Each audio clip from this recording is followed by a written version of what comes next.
Good morning student. Next हमने topic करना है generation and conduction of nerve impulse across the neuron. हमने neuron का स्ट्रक्चर किया था, उसमें हमने क्या पढ़ा था कि डेंड्राइट वो पार्ट होता है जो स्टिमुलस को रिसीव करता है और एक्सॉन वो पार्ट है जो हमारी इंफॉर्मेशन को आगे भेजता है। तो वो इंफॉर्मेशन कैसे ट्रांसफ़र हो रही है अक्रॉस दी एक्सोन, वो हम इस टॉपिक में पढ़ने जा रहे हैं। तो सबसे पहले जनरेशन, कैसे हमारी इंफॉर्मेशन स्टार्ट हुई और कैसे वो अक्रॉस हमारे न्यूरॉन वो मूव कर रही है, उसे हम क्या बोलेंगे, कंडक्शन बोलेंगे। ठीक है, तो सबसे पहले न्यूरॉन क्या है बच्चे, हमारा एक एक्साइटेबल सेल है। एक्साइटेबल का मतलब वो अपनी पोलैरिटी को चेंज कर लेता है। इसका मतलब वो ऑलरेडी पोलराइज स्टेट में था। पोलराइज स्टेट का मतलब क्या है, there is a difference in charge. Charge का जब डिफरेंस हो अक्रॉस द मेम्ब्रेन, उस कंडीशन को हम क्या बोलते हैं, पोलराइज्ड। जैसे मैं बात करूं, ये हमारी एक्सॉन की मेम्ब्रेन है, तो बाहर की तरफ कैसा चार्ज है, पॉजिटिव चार्ज है, और अंदर की तरफ क्या है, नेगेटिव चार्ज है। तो there is a difference in charge across the membrane. ये नहीं है कि दोनों तरफ पॉजिटिव है या दोनों तरफ नेगेटिव है।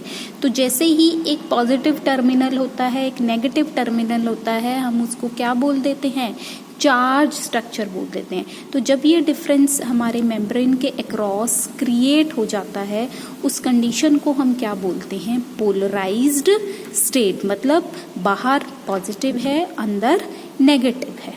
ठीक है, तो हमारी जितनी भी न्यूरॉन है, जितने भी नर्व सेल्स होते हैं हमारे, क्या हैं, they are the polarise state. इसी की वजह से आपने कई बार महसूस करा होगा कि जैसे ही आप किसी को टच करते हो, आपने टैप ऑन करना जा रहे हो या आप कोई चीज़ उठाने जा रहे हो, तो आपको एकदम करंट जैसा महसूस होता है, due to this polarise state of our neurons. Polarise state की वजह से ही आपको सम डिफरेंस इन चार्ज महसूस होता है।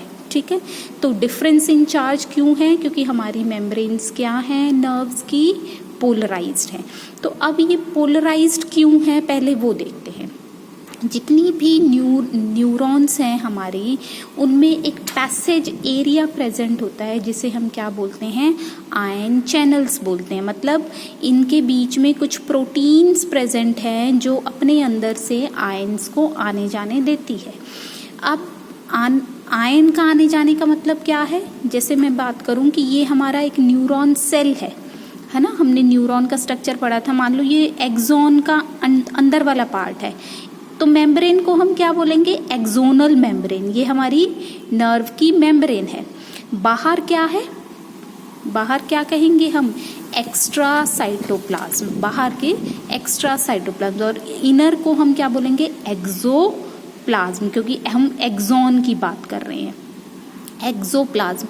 तो ये कहना चाह रहे हैं कि जो एक्सोप्लाज्म है वो अंदर की तरफ क्या है, नेगेटिव चार्ज है, और बाहर की तरफ क्या है, पॉजिटिव चार्ज है। क्यों, क्योंकि इसके बीच में कुछ प्रोटीन्स के चैनल्स प्रेजेंट है, रास्ते प्रेजेंट हैं, और ये प्रोटीन्स कुछ आयंस को तो बाहर भेज रही होती हैं और कुछ आयंस को अंदर भेज रही होती हैं। ठीक है, तो सारे आयंस नहीं मूव कर सकते, इसलिए हमने एक टर्म लिखी है यहाँ पर, सिलेक्टिव परमिएबल।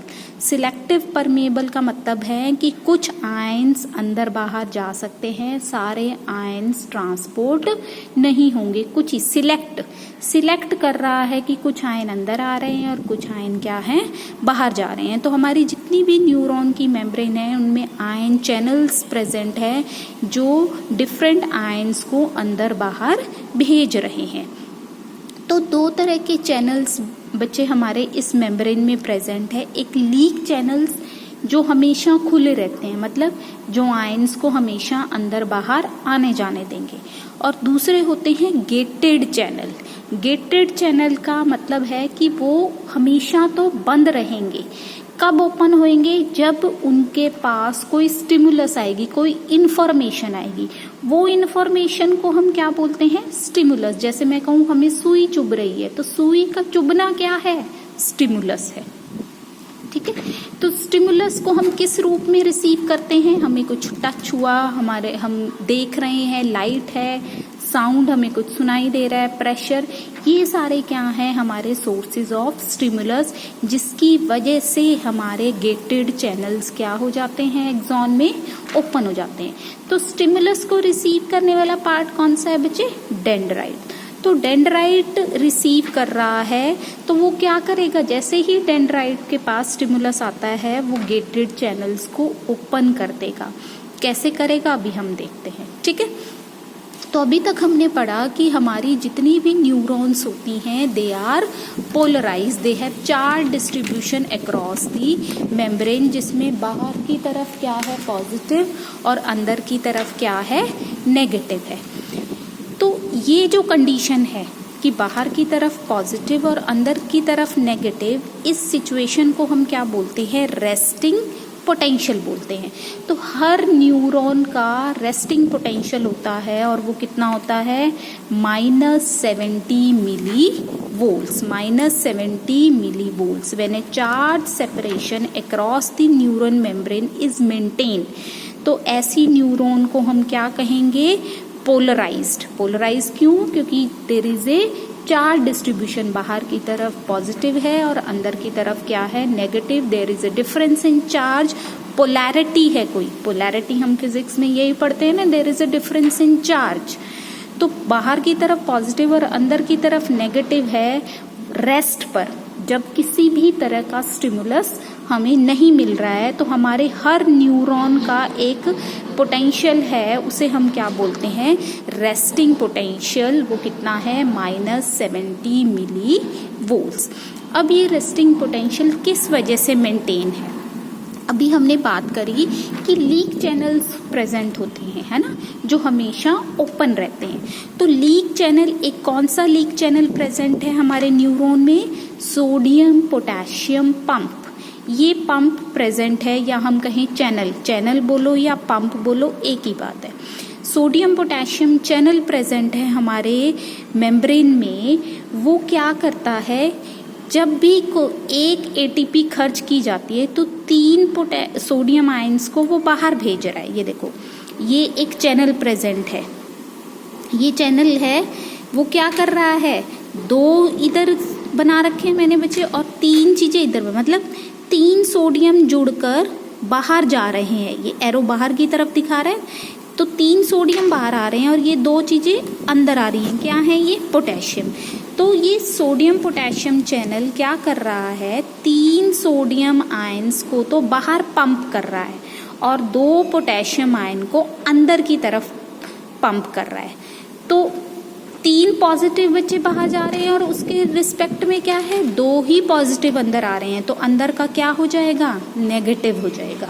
तो यही वो पंप है, यही वो चैनल है जिसकी वजह से हमारी न्यूरॉन पोलराइज्ड रहती है, चार्ज डिस्ट्रीब्यूशन रहता है, रेस्टिंग पोटेंशियल रहता है जिसका कितना, -70 मिलीवोल्ट। तो सोडियम पोटेशियम पंप की वजह से ही हमारे न्यूरॉन की पोलैरिटी मेंटेन है, बाहर की तरफ पॉजिटिव और अंदर की तरफ क्या है, नेगेटिव है, ठीक है।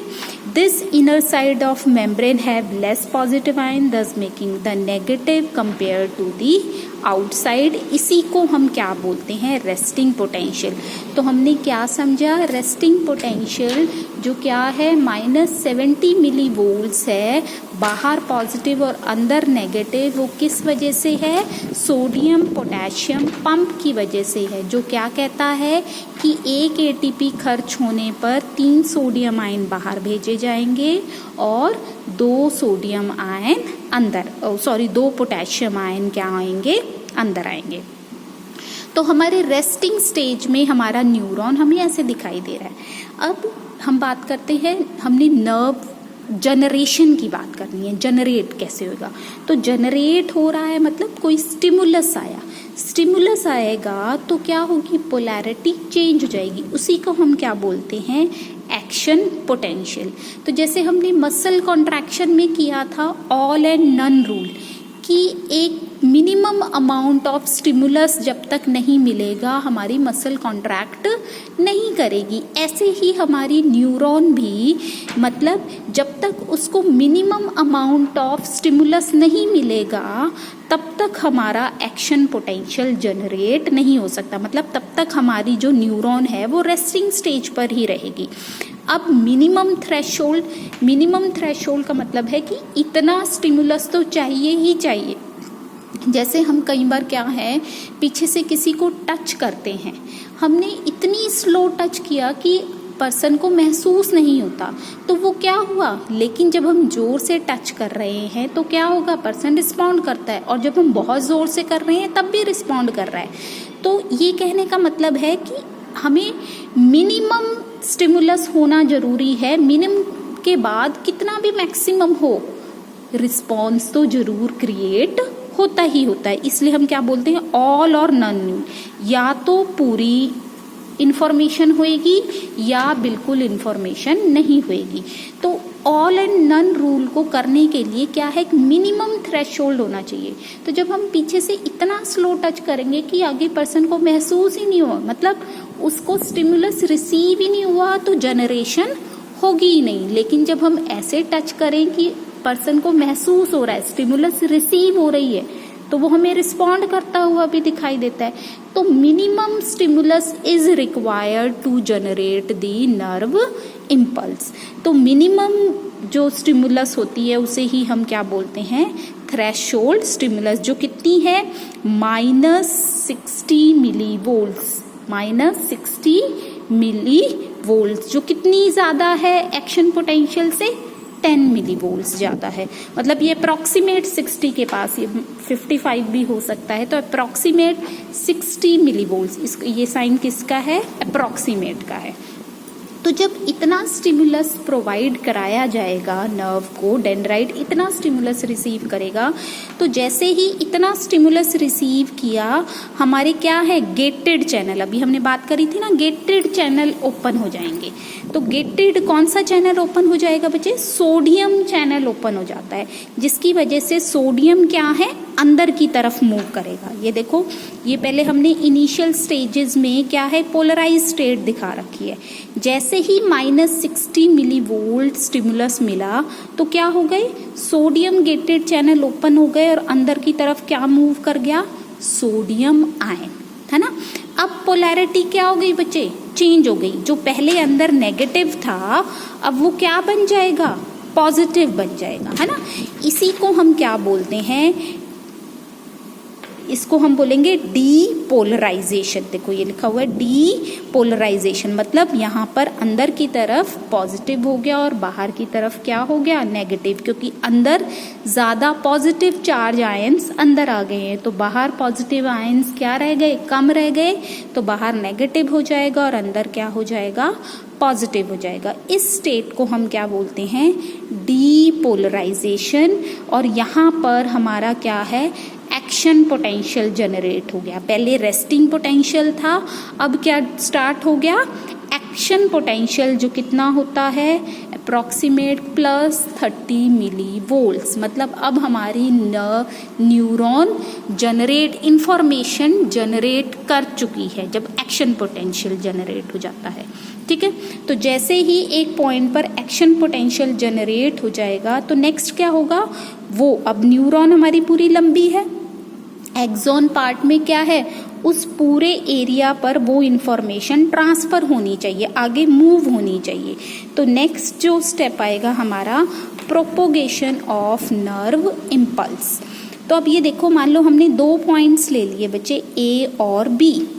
ए वो पॉइंट है जहां पर स्टिमुलस को रिसीव किया गया, कितना, -60 मिलीवोल्ट। जैसे ही -60 मिलीवोल्ट्स बच्चे वहां पर आए तो हमारे क्या, कौन से चैनल्स ओपन हो गए, सोडियम चैनल ओपन हो गए। तो सोडियम क्या हो गया, अंदर आ गया, तो अंदर की पोलैरिटी क्या हो गई, पॉजिटिव हो गई हमारी, है ना। बाहर क्या हो गया, नेगेटिव। इसको हम क्या बोल रहे थे, डीपोलराइजेशन। तो ये एक स्पेसिफिक पॉइंट पर है, तो जैसे ही इसके आसपास वाला जो पॉइंट है वो तो कौन सी स्टेज में रहेगा, रेस्टिंग पोटेंशियल में। रेस्टिंग पोटेंशियल में क्या था, अंदर नेगेटिव और बाहर क्या था, पॉजिटिव।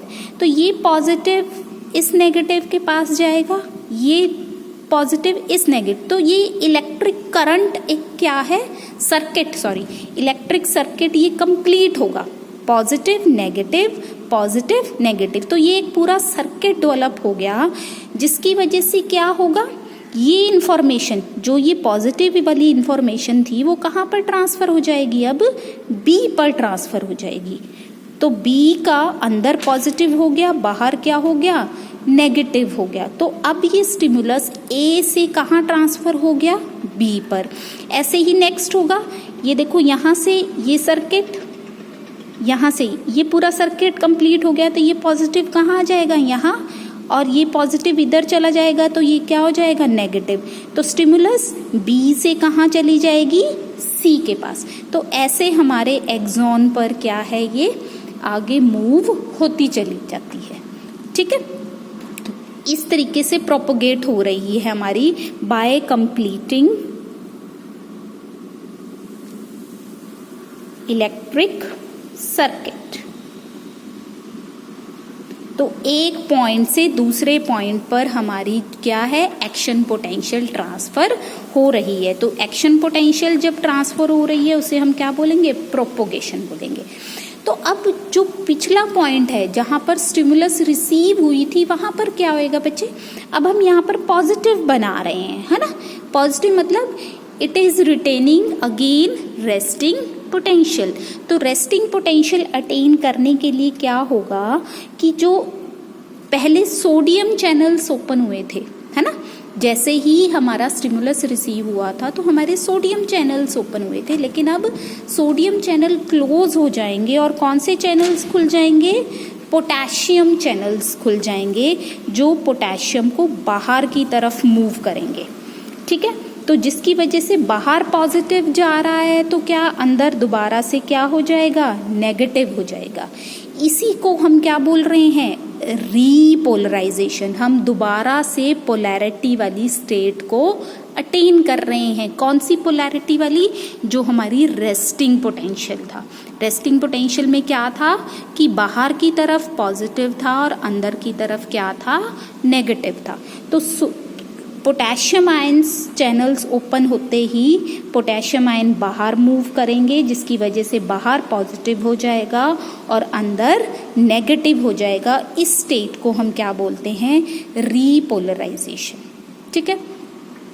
अब अगर हमारे ये सोडियम चैनल्स बहुत देर तक खुले रहे, वैसे तो ये खुलते कितने हैं, 0.5 मिली सेकेंड्स के लिए खुलते हैं, लेकिन अगर ये ज़्यादा देर तक खुले रह जाएं तो क्या होगा, बाहर बहुत ज़्यादा पॉजिटिव हो जाएगा और अंदर बहुत ज़्यादा नेगेटिव हो जाएगा। इस स्टेट को हम क्या बोलते हैं, हाइपर पोलराइजेशन। क्या बोलेंगे हम, हाइपर पोलराइजेशन। देखो हम ये ग्राफ के थ्रू समझते हैं बच्चे। ये हमने एक पोटेंशियल बनाया है, ये माइनस में है नीचे, -80, -90, ये -60, माइनस विद 0, फिर 10, 20, 30, ठीक है। ये हमारी प्रोपोगेशन का है कि कैसे हमारे नर्व, ये मिनिमम पॉइंट क्या है बच्चे, -70 मिली वोल्ट जब होते हैं उसको हम क्या बोलते थे, रेस्टिंग पोटेंशियल। -70 क्या है हमारा, रेस्टिंग पोटेंशियल था। तो और ये क्या है, ये पार्ट, इसको हम बोलेंगे थ्रेशोल्ड वैल्यू, है ना। ये मिनिमम थ्रेशोल्ड वैल्यू है। तो जब इससे कम स्टिमुलस होगा, मान लो -80 हुआ, तो कोई इंफॉर्मेशन ट्रांसफर नहीं होगी। मिनिमम रेस्टिंग पोटेंशियल से आपका पोटेंशियल क्या होना चाहिए, ज्यादा होना चाहिए, तभी स्टिमुलस रिसीव हो जाएगी। मिनिमम कितना ज्यादा होना चाहिए, 10 या 15, 10 to 15 मिली वोल्ट्स तक वो ज्यादा हो सकता है। तो ये क्या हो गया, 10 to 15 क्या है आपका, थ्रेशोल्ड वैल्यू है। तो जब इतनी रिसीव हो जाएगी तो क्या जनरेट हो जाएगा, अब एक्शन पोटेंशियल। ये क्या दिखा रखा है, एक्शन पोटेंशियल। तो एक्शन पोटेंशियल में क्या होता है बच्चे, पोलैरिटी विल चेंज, डीपोलराइजेशन हो जाती है। तो जैसे ही एक्शन पोटेंशियल जनरेट हो गया, नर्व इंपल्स स्टार्ट हो गई। अब दोबारा से आपकी नर्व को उसी रेस्टिंग स्टेज पर आ जाना है। तो यहाँ पर क्या होने लग जाएगा, पोटेशियम चैनल्स ओपन हो जाएंगे। तो ये धीरे धीरे धीरे धीरे क्या आ जाएगा, आपका दोबारा उसी स्टेट पर आ जाएगा जिसे हम क्या बोल रहे हैं, ये पॉइंट क्या कहलाया जाएगा, रीपोलराइजेशन। लेकिन अगर सोडियम चैनल बहुत देर तक खुले रह गए तो ये और नेगेटिव हो जाएगा, है ना। वैसे तो कितना हो जाना चाहिए था, -70 होना चाहिए था, ये यहाँ तक, ये -70 मिलीवोल्ट्स अटेन हो जाना चाहिए था सोडियम चैनल्स ओपन होने की वजह से, जिसे हम क्या बोलते, रीपोलराइजेशन।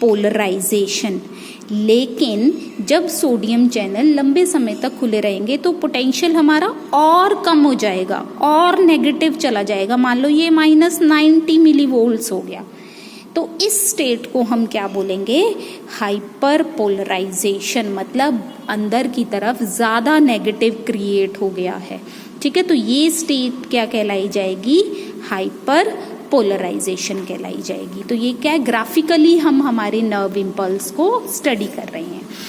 तो अब बच्चे एक पॉइंट पर क्या हुई, पोलराइज स्टेट है हमारी, तो जैसे ही स्टिमुलस रिसीव हुआ डीपोलराइजेशन हो गई, फिर दोबारा से रीपोलराइजेशन, फिर दोबारा से, ये साइकिल बार बार रिपीट होता रहता है, जिसकी वजह से हमारी नर्व इम्पल्स जनरेट हो रही है और ट्रांसफर होती रहती है।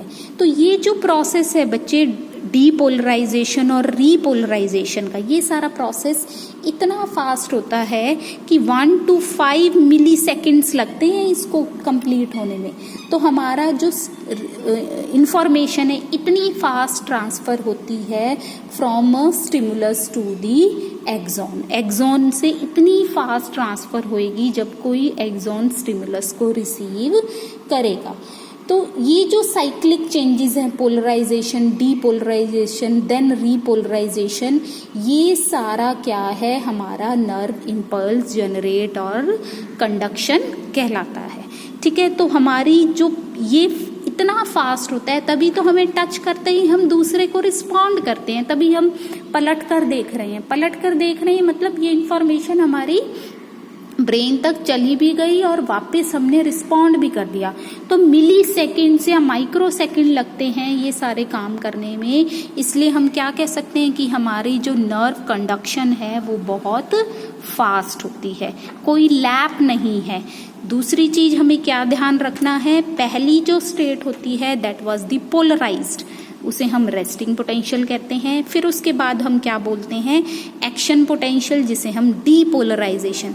दोबारा से आपका रेस्टिंग पोटेंशियल पे आना क्या कहलाता है, रीपोलराइजेशन। ठीक है, तो ये था हमारा topic, generation and conduction of nerve impulse, and this is the most important topic from this chapter. तो आपने ये बहुत अच्छे से ध्यान से समझना है और सीखना है। ठीक है, थैंक यू।